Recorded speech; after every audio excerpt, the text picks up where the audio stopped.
So at a time when the political divide runs so deep, how do we lower the temperature on the discourse? So it takes leadership leading in a way that is different and challenging, those who are leading in a confrontational way. I mean, leadership means that you have to make tough decisions, but you can be tough and tender at the same time. You have to have a tough mind and a tender heart. We can't mandate that, but what we can is provide examples ourselves so that people can compare and contrast and say, I agree with this, but I also want to be like that. That's the kind of the leadership models. Now, this initiative that we're working on, I think creates the opportunity for people to want to work together. If you're focused on just one issue and yourself only, our goal is to get you to think bigger, to think more expansive, to think inclusive as opposed to exclusive. When you're one issue focused, you really don't have the latitude to be just one issue focused and also to think about others. It is about thinking about others, not just you. And the reality is we can create a win-win scenario in most circumstances. My dad and mom showed us that throughout their lives because that was the leadership model they chose.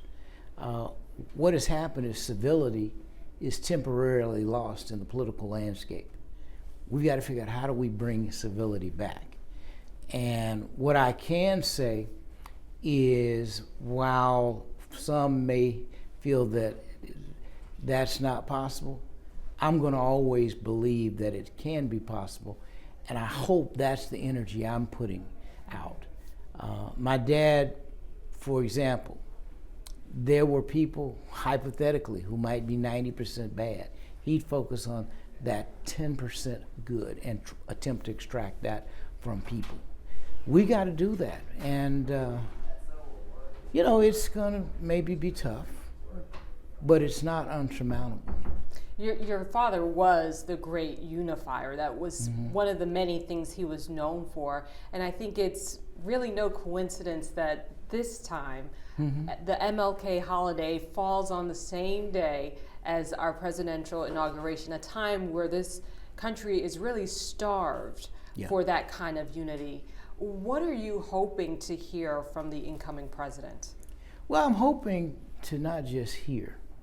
I'm hoping to hear that his intention is to bring the country together, but I also am hoping that he is doing that.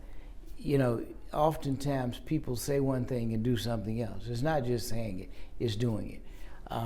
There's a lot that needs to be suppressed. For example, I don't expect this, by the way, to him to address this, but we know that hate crimes are on the rise.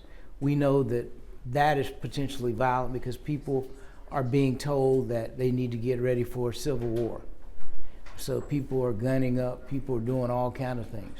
You suppress that by the leadership model that you have. It doesn't mean that people won't still engage in fear.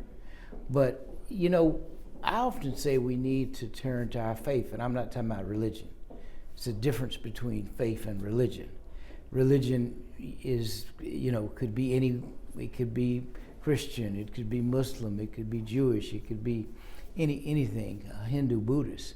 But faith is something that brings us together. By the way, we had a visit with the Dalai Lama over this last year in July. And the Dalai Lama is a Buddhist monk. But he kept talking about, whatever question we asked, he said, we're all one. We're all connected. He could have talked about, well, this is what we do in the Buddhist tradition. He didn't say that. And he talked about the importance of the mother. We all connect. The mothers bring births in our world, and yet we're all one. You ask him any question, he'd come back to that. Now, if you could imagine if all of us could think that way. It doesn't mean you can't practice your tradition of Christianity or Islam or Judaism or whatever you may practice. But if you start from the perspective of we're all connected, at the end of the day, you'll have a far better result than if you live in the thing, well, my scenario is better than yours. I'm greater than you. What do you think Dr. King would think of our current state of affairs when it comes to race relations, poverty in our country, and just some of the issues that he cared deeply about? I don't think he would be surprised. It's very troubling. I think some of the behavior that we've seen would have him just not happy at all. Now, that would probably cause him to quadruple the efforts that he was promoting, and to keep providing a light. People need a light, a guide. They need something positive. The negative is not sustainable. Yeah, we'll go down a negative road, and he would also say we must learn nonviolence or we may face non-existence. You have to be that graphic and direct to make an impact on people who are willing to engage in thinking.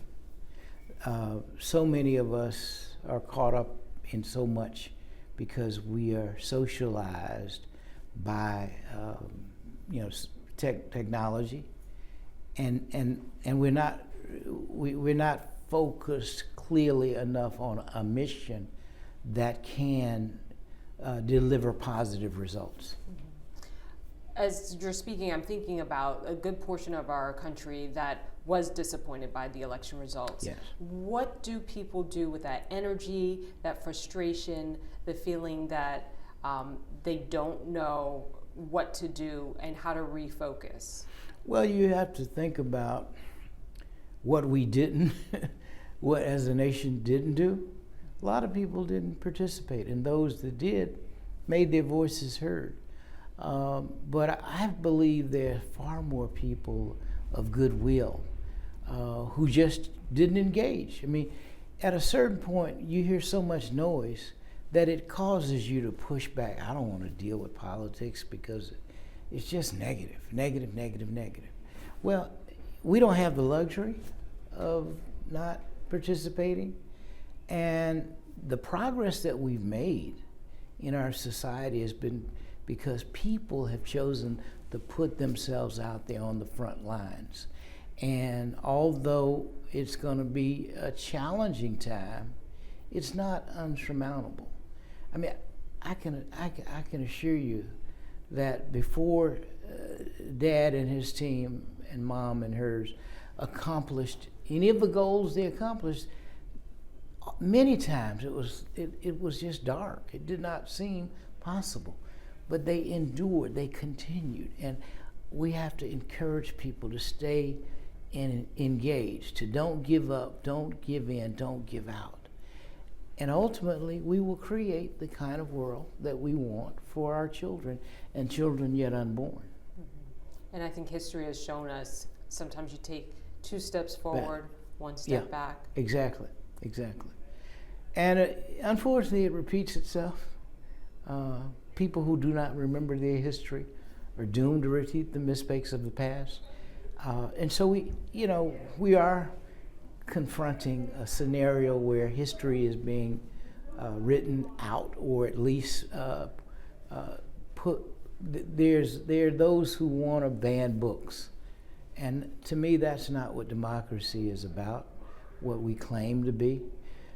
It does not mean that children should be reading everything. But we do need to have as much information as possible, particularly if we claim to be the land of the home of the brave and the land of the free. It's not freedom for you to ban books. So you're inconsistent with what you say you're about. In fact, some people would say we're consistently inconsistent. Got to change that. All right, Mr. King, thank you so much for your time. Thank you.